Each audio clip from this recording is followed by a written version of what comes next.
Walk into any house in December 1975, and you'd see things that would shock modern families. Aluminum trees rotating under color wheels, real candles burning on pine branches, children circling toys in a 600-page catalog like it was sacred scripture. Look, it's the robot I wanted! Wow, this is so cool. I got the racetrack! Christmas in the 1970s wasn't just different, it was a completely foreign ritual that today's kids wouldn't recognize. Merry Christmas, everyone, to health and happiness. Cheers! These weren't quirky family traditions. These were things everyone did, in every house, on every block, without question. Here are 30 Christmas traditions from the 1970s nobody does anymore, and most people have completely forgotten existed. Let's remember what made Christmas magical before convenience killed the ritual. The Space-Age Christmas. The aluminum Christmas tree was peak 1960s innovation that carried into the early 1970s, and if your family had one, you were either the coolest house on the block or the tackiest, depending on who you asked.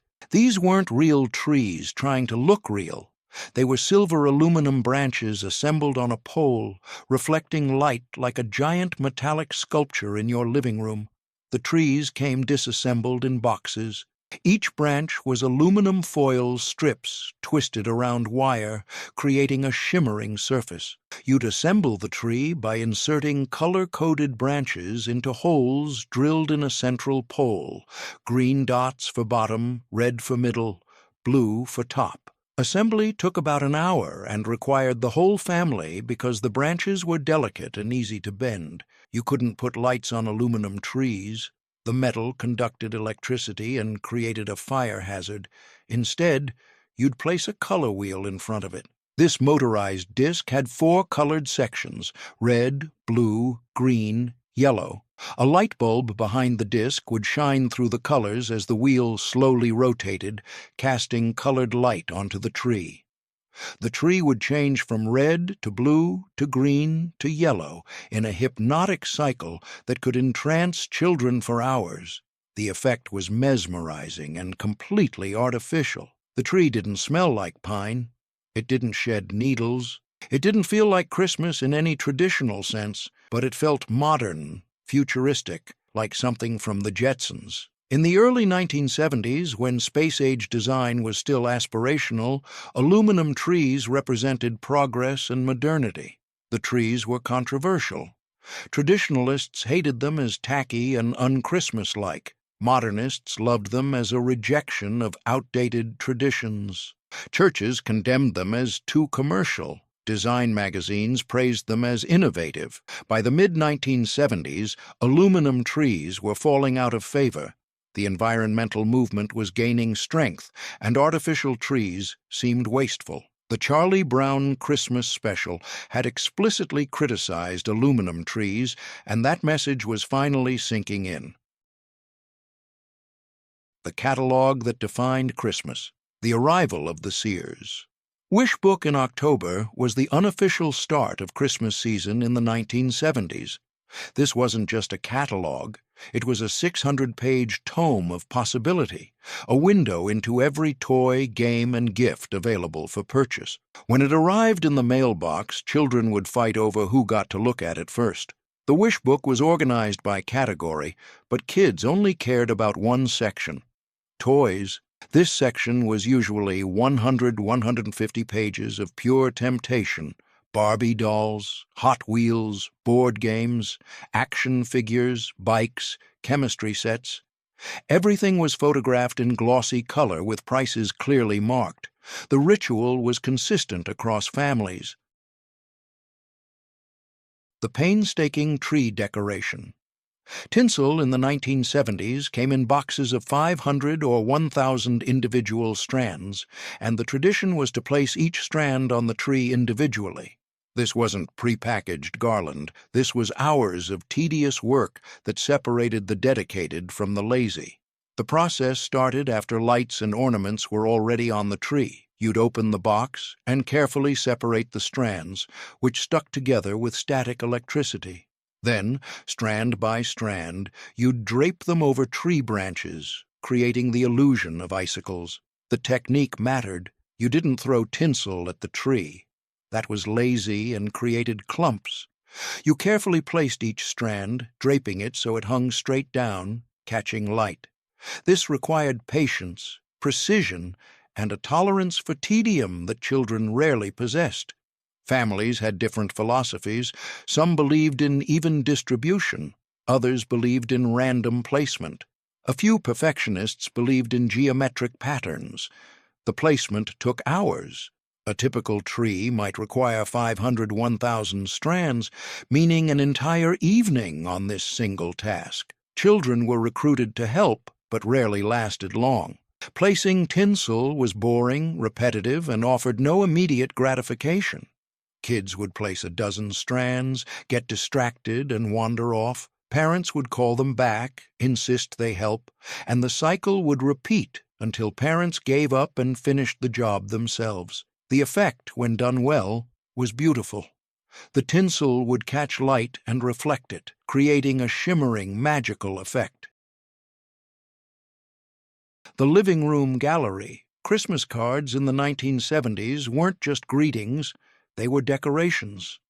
Families would string a line across the living room wall and clip every received card to it with clothespins, creating a display that grew throughout December. The string was usually yarn or twine, stretched between two nails or hooks on opposite walls. As cards arrived in the mail, they'd be added to the display, clipped with wooden clothespins. By Christmas, the string would be sagging under the weight of dozens of cards, creating a colorful banner of holiday greetings. The display served multiple purposes. It showed visitors how many friends and family the family had. A large display suggested popularity and strong social connections. It allowed family members to revisit cards multiple times, and it turned the cards into decorations, adding color and festivity to the room. The cards themselves were different from today's cards. They were larger, usually 5 high 7 inches, and featured elaborate designs. Religious cards showed nativity scenes or angels. Secular cards showed Santa or winter landscapes. Inside, the cards contained handwritten messages, often lengthy paragraphs updating friends and family on the year's events. Receiving cards was anticipated. The mailbox would be checked eagerly each day in December. When cards arrived, they'd be opened immediately and read aloud to the family. Children would look at the pictures. The appointment, television of Christmas specials in the 1970s weren't available on demand or streaming. They aired once, on one night, and if you missed them, you waited until next year. This scarcity made watching them an event, something the whole family planned around. The TV guide would arrive each week, and families would circle the Christmas specials: Rudolph the Red-Nosed Reindeer, Frosty the Snowman, A Charlie Brown Christmas, How the Grinch Stole Christmas. These specials aired on specific nights in December, and everyone knew the schedule. On the night a special aired, the family would gather in the living room before the show started. The TV would be turned on early to make sure it was working properly. TVs in the 1970s required warm-up time and sometimes needed adjustment. Snacks would be prepared: popcorn, cookies, hot chocolate. The family would settle on the couch or floor for optimal viewing. These weren't new specials. Most had been airing for years, some since the 1960s. Everyone knew the plots, the songs, the dialogue, but that familiarity was part of the appeal. Watching Rudolph or Charlie Brown wasn't about surprise. It was about ritual, about experiencing something beloved and predictable. The commercials were part of the experience. You couldn't skip them or fast forward. You watched them, often seeing the same toy commercials repeatedly throughout December. These commercials shaped Christmas desires. The toys advertised during Christmas specials were the toys children wanted. If you missed a special, there was no way to watch it. No VCRs until the late 1970s, no internet, no streaming. You simply missed it and had to wait until next year. 5 traditions down, and you're already remembering December evenings in the 1970s. But here's what made these traditions different from today's Christmas. They required time and effort. You couldn't buy a pre-decorated tree. You couldn't stream Christmas specials whenever you wanted. You couldn't order decorations online. Everything required work, planning, and patience. The next 5 traditions show this even more clearly. These are the activities that took hours, that involved the whole family, that created memories precisely because they were difficult. Stay with me. The cookie exchange economy. Christmas baking in the 1970s wasn't about making a dozen cookies for your family. It was about making dozens of dozens, enough to fill tins and plates that would be given to neighbors, teachers, mail carriers, and anyone else who deserved acknowledgement. The baking would start in early December and continue through Christmas Eve. Kitchens would be taken over by cookie production, dough mixing, rolling, cutting, baking, cooling, decorating. Multiple varieties would be made: sugar cookies, chocolate chip, peanut butter, snickerdoodles, gingerbread. The recipes came from handwritten cards stored in recipe boxes, passed down from mothers and grandmothers. These weren't Pinterest recipes or food blog instructions. They were tested formulas made dozens of times, with notes in the margins. Add more flour if sticky, or bake 2 minutes less in our oven. Children would help with certain tasks: cutting shapes from rolled dough, decorating with colored sugar and sprinkles, eating the broken cookies that couldn't be given away. The kitchen would smell like butter, sugar, and vanilla for weeks. The cookies would be arranged on plates or packed into tins.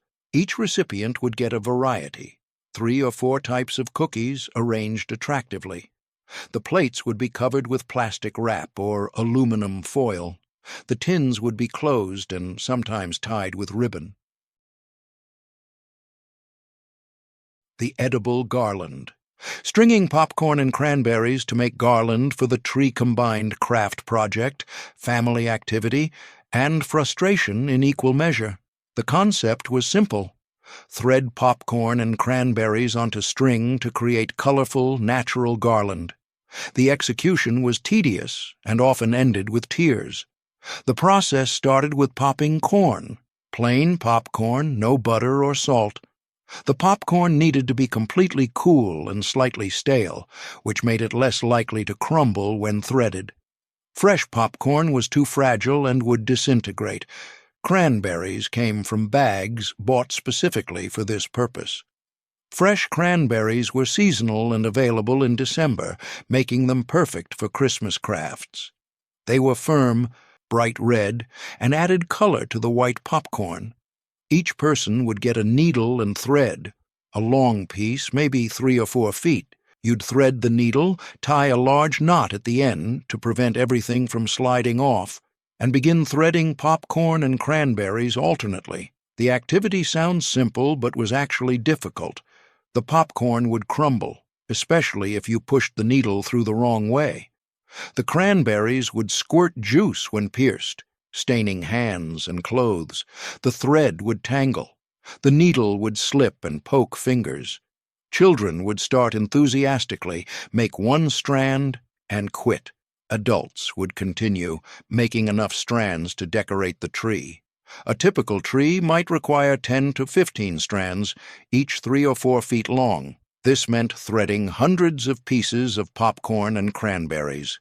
The finished garland would be draped on the tree, winding around branches from bottom to top. The effect was charming, natural, colorful, old-fashioned.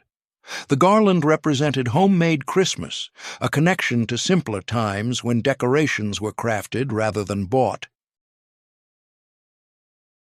The door-to-door singing tradition. Christmas caroling in the 1970s meant gathering neighbors or church members, walking through the neighborhood in the cold, and singing Christmas songs at people's doors. This wasn't organized by apps or coordinated through social media. It was spontaneous, community-driven, and sometimes awkward. The caroling groups would form informally. Someone would suggest it. Let's go caroling Saturday night. And word would spread. People would gather at a designated house at a designated time, usually after dinner when it was dark and Christmas lights were visible.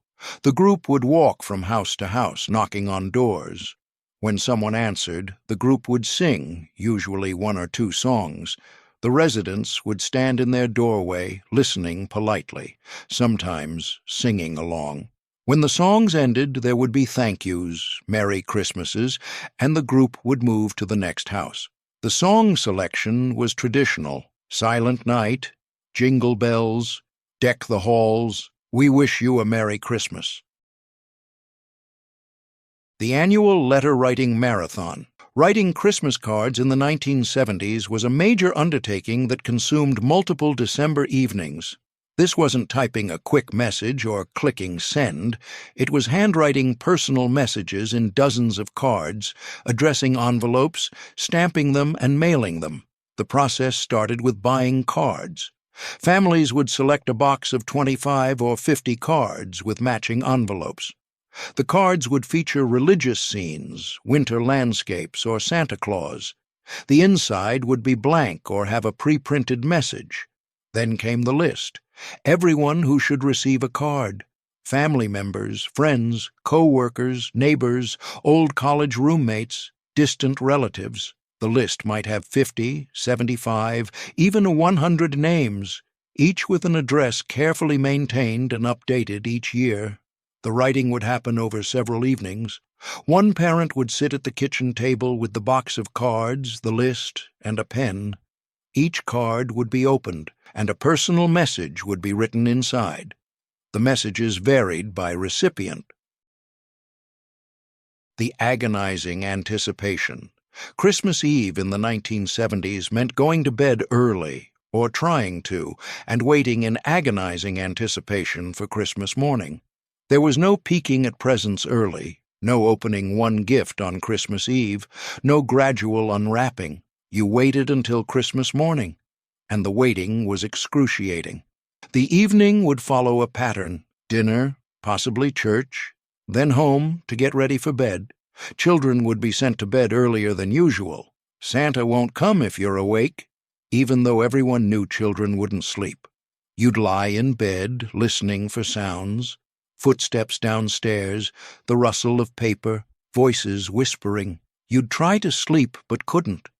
You'd stare at the ceiling, at the clock, at the darkness outside your window, willing morning to come faster. Some children would sneak out of bed and creep to the stairs, trying to see the tree and the presents underneath. Parents would catch them and send them back to bed. This cat-and-mouse game would repeat several times. The waiting taught patience, or tried to. You wanted Christmas morning desperately, but you couldn't have it until the designated time. This delayed gratification was built into the Christmas experience. Eventually, exhaustion would win and you'd fall asleep. 10 traditions down, and you're seeing the pattern. Every tradition required patience, effort, and delayed gratification. You waited for TV specials, you spent hours stringing popcorn, you hand-wrote dozens of cards, you lay awake on Christmas Eve, waiting for morning. Nothing was instant, nothing was easy, and somehow that made it better. The next 10 traditions show how Christmas in the 1970s was more communal than today's Christmas.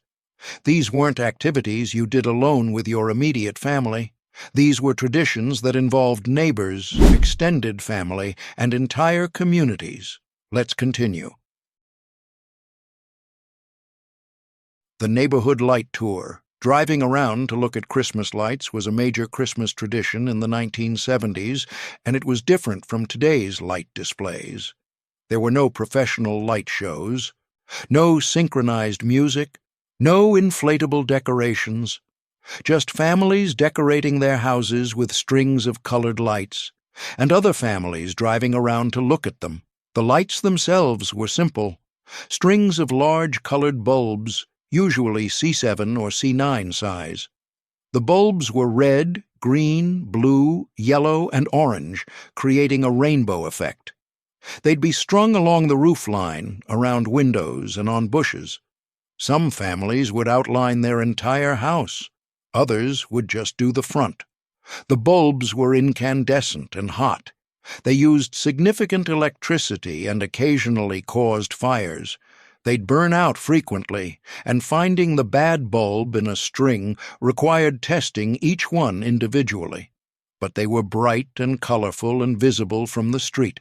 Some houses went all out, icicle lights dripping from the roof, spotlights illuminating the yard, a lit-up Santa on the roof. These houses became neighborhood landmarks, destinations that people would drive to specifically. The beautiful fire hazard. Some families in the early 1970s still used real candles on their Christmas trees, continuing a tradition that dated back centuries. This practice was declining. Electric lights were safer and more convenient, but it persisted in families that valued tradition over safety. The candles were small, white, and designed specifically for Christmas trees. They'd be attached to the tree branches with special clips that held the candle upright. The candles would be lit on Christmas Eve or Christmas Day, creating a warm, flickering glow that electric lights couldn't match. The effect was beautiful. The candle light was soft and warm, creating shadows and highlights that made the tree look magical. The flickering flames added movement and life. For families that used real candles, electric lights seemed cold and artificial by comparison, but the danger was real. The candles were open flames on a dry, flammable tree. House fires caused by Christmas tree candles were common enough that fire departments actively campaigned against the practice. Insurance companies warned that fires caused by tree candles might not be covered. Families that used candles took precautions. The candles would only be lit when adults were present and watching. A bucket of water or fire extinguisher would be kept nearby. The candles would be extinguished after 15-20 minutes, just long enough to enjoy the effect, but not long enough for disaster. Children were warned repeatedly not to touch the candles or get too close to the tree. The warnings were serious and scary, creating a sense that the lit candles were special and dangerous in equal measure. The Midnight Mass tradition. Christmas Eve church services in the 1970s were major events that brought entire communities together. These weren't casual services. They were formal, traditional, and well-attended, even by families that rarely went to church other times of the year. The services were usually held at midnight, though some churches offered earlier services for families with young children. The midnight timing was traditional, marking the moment of Christ's birth. It also created a sense of occasion. Staying up until midnight was special, particularly for children. Families would dress up, men in suits, women in dresses, children in their best clothes. The church would be decorated with poinsettias, candles, and evergreen garlands. The sanctuary would smell like pine and candle wax. The service would include traditional Christmas hymns, Silent Night, O Come All Ye Faithful, Hark the Herald Angels Sing. The congregation would sing together, creating a powerful communal experience. Some churches would dim the lights and have congregants hold lit candles during Silent Night, creating a sea of flickering flames. The sermon would focus on the nativity story, the meaning of Christmas, and the hope represented by Christ's birth. The school craft projects. December in elementary school meant making construction paper decorations, Santa faces, Christmas trees, snowflakes, angels. These crafts would be brought home and displayed, turning living rooms into galleries of child art. The projects were simple. Teachers would provide construction paper, scissors, glue, and crayons. Students would follow instructions to create specific decorations. A Santa face required red construction paper for the hat, pink for the face, white for the beard. A Christmas tree required green paper cut into a triangle, with decorations drawn or glued on. The results varied widely. Some children would create neat, careful decorations that looked like the teacher's example. Others would create chaotic, glue-covered disasters that barely resembled the intended object, but all would be brought home with pride and displayed by parents who wanted to encourage their children's creativity. The decorations would be taped to walls, hung on refrigerators, or placed on mantels. They'd stay up through December and sometimes into January, gradually falling down as tape failed and paper curled. The unwrapping uniform. Christmas morning in the 1970s meant opening presents in your pajamas. This wasn't a conscious tradition for most families. It was just what happened. You woke up, rushed to the tree, and started opening presents without bothering to get dressed first. The pajamas were often Christmas-themed, red or green, with Santa or snowflakes or reindeer. Some families would give new pajamas on Christmas Eve specifically to be worn Christmas morning. Others would just wear whatever pajamas they normally wore. The photos from Christmas morning would show children in rumpled pajamas, hair messy from sleep, surrounded by wrapping paper and new toys. These photos captured the authentic excitement of Christmas morning. No posing, no styling, just pure joy. The pajama tradition emphasized that Christmas morning was family time, private and informal. You didn't need to get dressed up or present yourself to the world. You could be comfortable and casual and focused entirely on the experience of opening gifts. Some families would eventually get dressed before breakfast or before relatives arrived. Others would stay in pajamas all morning, only getting dressed in the afternoon. The lack of pressure to get dressed immediately made Christmas morning feel relaxed and unhurried. The tradition persists today, though it's become more conscious and photographed. The Edible Architecture Project. Gingerbread houses in the 1970s weren't bought as kits. They were made from scratch, baking the gingerbread, cutting it into pieces, assembling it with royal icing, and decorating it with candy. The process took hours and often ended with structural collapse, but it was a Christmas tradition in many families. The gingerbread dough would be made from scratch: flour, molasses, ginger, cinnamon, cloves, butter, eggs. The dough would be mixed, chilled, then rolled out flat. Templates would be used to cut pieces, 4 walls, 2 roof pieces, sometimes additional pieces for chimneys or decorative elements. The pieces would be baked until firm and fragrant. The house would smell like ginger and molasses, creating an olfactory association with Christmas that would last for decades. Once the pieces cooled, assembly would begin. Royal icing, made from egg whites and powdered sugar, would serve as mortar. The walls would be glued together, held in place until the icing hardened. This required patience and steady hands. The roof pieces would be attached last, often requiring creative support while the icing dried. The decoration was the fun part. Candy would be attached with more royal icing, gumdrops for bushes, peppermints for stepping stones, candy canes for fence posts, shredded coconut for snow. Children would help with this part, often eating more candy than they used for decoration. The finished house would be displayed on a table or counter, admired by family and visitors. It would stay up through Christmas, gradually drying out and becoming inedible. The annual photo ritual, visiting Santa at the department store, was a major Christmas tradition in the 1970s. This wasn't a mall Santa. Malls were still relatively new. This was a department store Santa, sitting in an elaborate display at stores like Sears, JCPenney, or local department stores.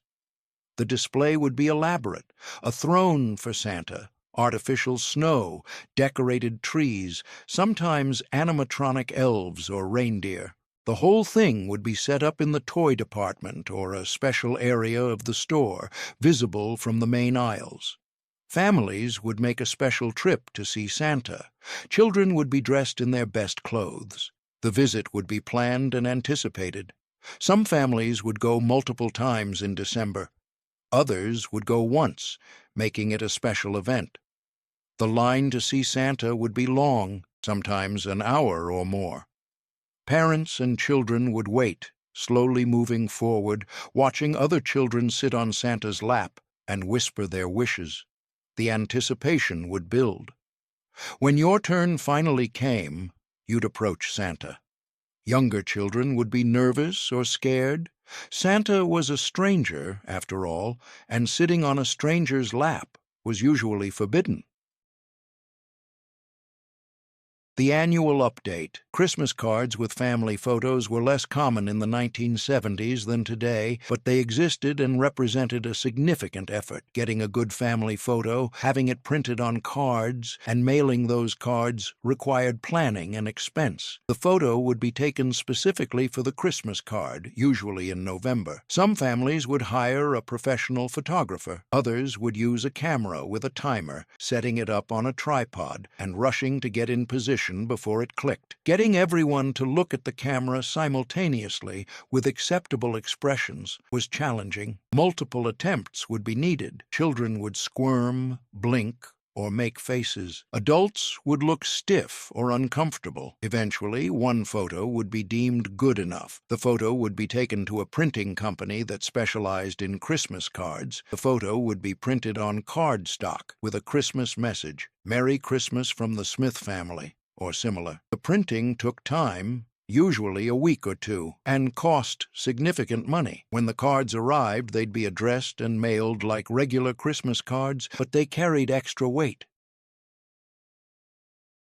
The sacred tradition. Beyond the midnight mass, many Protestant churches held Christmas Eve candlelight services that were distinct traditions. These services, usually held in the early evening, featured each congregant holding a lit candle, creating a sanctuary filled with flickering light. The service would begin with the sanctuary dimly lit. The pastor would light a large candle at the front, representing Christ as the light of the world. That flame would be passed to the first row of congregants, who would light their individual candles from the central flame. The light would spread row by row, person to person. Each congregant would tip their unlit candle to their neighbor's lit candle, transferring the flame. Slowly, the sanctuary would fill with light as hundreds of individual candles were lit. The visual effect was powerful. The room would transform from darkness to light, each person contributing to the overall illumination. The symbolism was clear. One light shared becomes many lights. Darkness is overcome by community. The congregation would sing "Silent Night" while holding lit candles,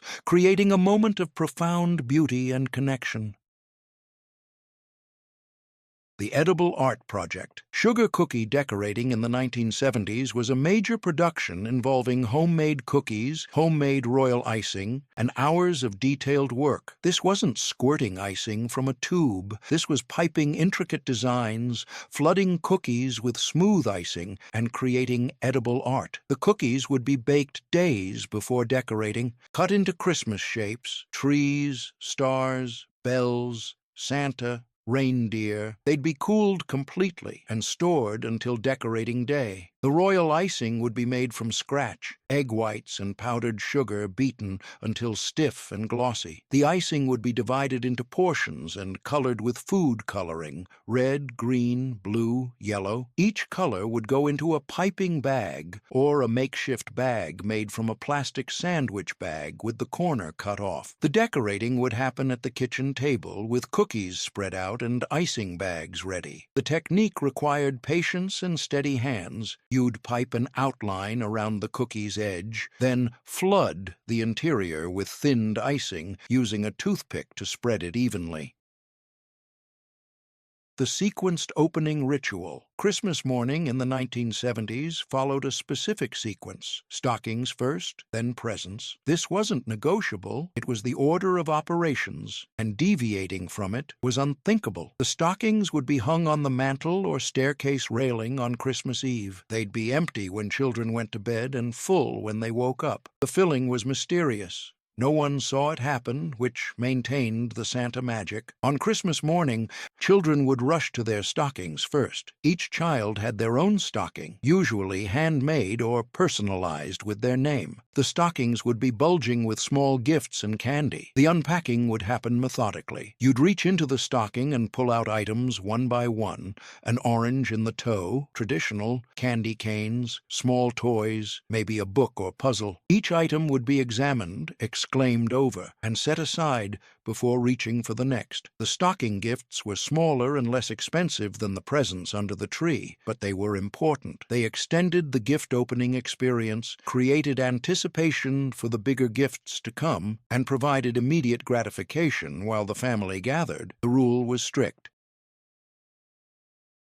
The slow unwrapping tradition. Christmas morning present, opening in the 1970s, was a slow, methodical process. Presents weren't opened in a frenzy. They were opened one at a time, with everyone watching, so each gift could be appreciated individually. The process would begin with someone, usually the youngest child, selecting a present from under the tree. They'd bring it to their spot, show everyone who it was from, and then carefully unwrap it. The wrapping paper would be removed slowly, sometimes saved if it was particularly nice. The gift would be revealed, held up for everyone to see, and exclaimed over. The recipient would express gratitude, "Thank you," and everyone would comment on the gift. Then the next person would select a present, and the process would repeat. This rotation continued until all presents were opened. For a family of 4 with 20 presents total, this might take an hour or more. The slow pace allowed each gift to have its moment, prevented the chaos of simultaneous unwrapping, and created a shared experience. The tradition required patience, especially from children who wanted to tear into everything at once.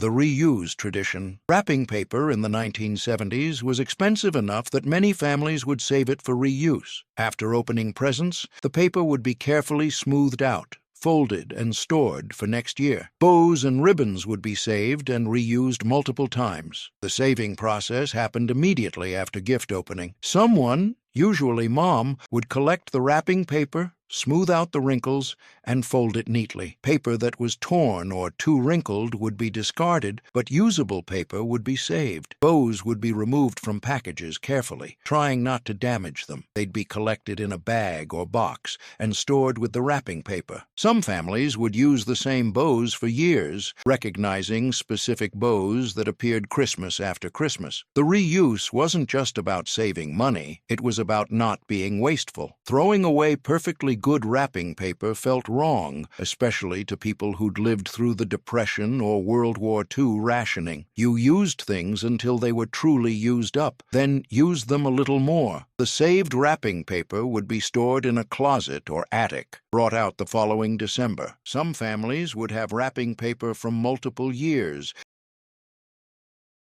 The multi-generational feast. Christmas dinner in the 1970s meant going to Grandma's house, where the entire extended family would gather for a meal that had been in preparation for days. This wasn't a casual get-together. It was a major event involving multiple generations, traditional foods, and complicated family dynamics. The dinner would be scheduled for mid-afternoon, usually around 2 or 3 p.m. Families would arrive throughout the early afternoon, having opened presents at their own homes first. Grandma's house would gradually fill with aunts, uncles, cousins, and various relatives. The meal would be traditional: turkey or ham, mashed potatoes, gravy, stuffing, cranberry sauce, rolls, multiple vegetables, Multiple salads, multiple desserts. Everything would be homemade, prepared by Grandma with assistance from daughters and daughters-in-law. The preparation was a multi-day process. Pies would be baked days in advance. The turkey would be thawed and prepared. Side dishes would be made the day before and reheated. The actual day would be spent on final preparations, timing everything to be ready simultaneously. The limited selection tradition. Christmas movies in the 1970s were limited and precious. There were no Christmas movie marathons, no cable channels showing holiday films 24/7. There were a handful of classic movies that aired once or twice in December, and you watched them when they aired or you missed them. The movies were classics. Miracle on 34th Street, It's a Wonderful Life, White Christmas, A Christmas Carol. These films were decades old by the 1970s, but were beloved traditions. Networks would air them in prime time, and families would gather to watch. The viewing was an event. You'd check the TV guide to see when the movies would air. You'd plan your evening around them. When the movie started, the family would settle in to watch, often with snacks or hot chocolate. The movies weren't available any other way. There were no VCRs until the late 1970s, no DVDs, no streaming. If you wanted to watch It's a Wonderful Life, you watched it when NBC aired it, or you didn't watch it at all. This scarcity made the movies feel special. You looked forward to them. You appreciated them. The post-Christmas writing task. After Christmas came the obligation to write thank you notes for every gift received. This wasn't optional. It was required etiquette, enforced by parents who wouldn't let you play with your new toys until the notes were written. The notes would be written on special thank you cards or regular stationery. Each note followed a formula. Thank the person for the specific gift. Say something nice about it. Mention how you'll use it, and close with gratitude. Dear Aunt Susan, thank you for the sweater. It's very nice and warm. I'll wear it to school. Love, Jenny. The formula was simple, but writing 15-20 notes was tedious. Children would complain, procrastinate, and try to negotiate their way out of the task. Parents would insist, sometimes sitting with children to ensure the notes got written. The notes would be mailed within a week of Christmas, ensuring that gift givers received acknowledgement in a timely manner. This was considered proper etiquette, a way of showing respect and gratitude. The tradition taught children to express gratitude, to acknowledge gifts, and to maintain relationships with extended family and friends. It also taught that receiving gifts came with obligations. The 12th Night. Tradition Christmas decorations in the 1970s came down on January 6th. The 12th night, the traditional end of the Christmas season. This wasn't arbitrary. It was based on Christian tradition, marking the end of the 12 days of Christmas. The date was firm. Leaving decorations up past January 6th was considered bad luck or tacky, depending on who you asked. Taking them down earlier was acceptable but unusual. Why cut Christmas short? The takedown was a family project. The tree would be undecorated, with ornaments carefully wrapped and stored. Lights would be tested and coiled. Outdoor decorations would be removed. The house would be returned to its normal state. The process was bittersweet. Christmas was officially over. The anticipation, the excitement, the special feeling, all done for another year. The house would look bare and empty after being decorated for a month. The tree would be disposed of, usually by dragging it to the curb for municipal collection. Some families would cut it up for firewood. A few would plant it if it had roots. Post-holiday shopping tradition. The day after Christmas, December 26th, meant after Christmas sales, and many families would go shopping to buy discounted decorations, wrapping paper, and gifts for next year. The sales were significant, 50% off, sometimes 75% off. Christmas items that had been full-price days earlier were now deeply discounted. This created an opportunity for budget-conscious shoppers to stock up for next year. Families would go to department stores and discount stores, buying wrapping paper, bows, Christmas cards, decorations, and sometimes even gifts. The gifts would be stored for next Christmas, bought at a fraction of their original cost. The shopping was strategic. You'd buy items you knew you'd need, wrapping paper in classic designs, neutral decorations that wouldn't look dated. You'd avoid trendy items that might look silly next year. Some families would buy gifts for hard-to-shop for relatives, storing them until next Christmas. This required planning and memory. You had to remember what you bought and for whom. The sales were crowded. Other families had the same idea, creating a second shopping rush the day after Christmas. But the crowds were less intense than pre-Christmas shopping, and the atmosphere was more relaxed. The musical Goodbye. Christmas music in the 1970s came on vinyl records, and putting away the Christmas records marked the official end of the season. These records, usually albums by Bing Crosby, Andy Williams, or various Christmas compilations, would be played repeatedly throughout December, then carefully stored until next year. The records would be removed from the turntable, slipped into their sleeves, and placed back in their covers. They'd be stored in a specific location, a closet, a cabinet, a box in the basement, where they'd wait for next December. The tradition ended with CDs and digital music, a physical act that signaled the transition from Christmas to ordinary time. 30 traditions that made 1970s Christmas magical through effort and patience. They faded as life got faster, but something was lost: the anticipation, the tedium, the meaning created through shared work. Which tradition defined your childhood Christmas? Comment below and subscribe for more forgotten cultural history.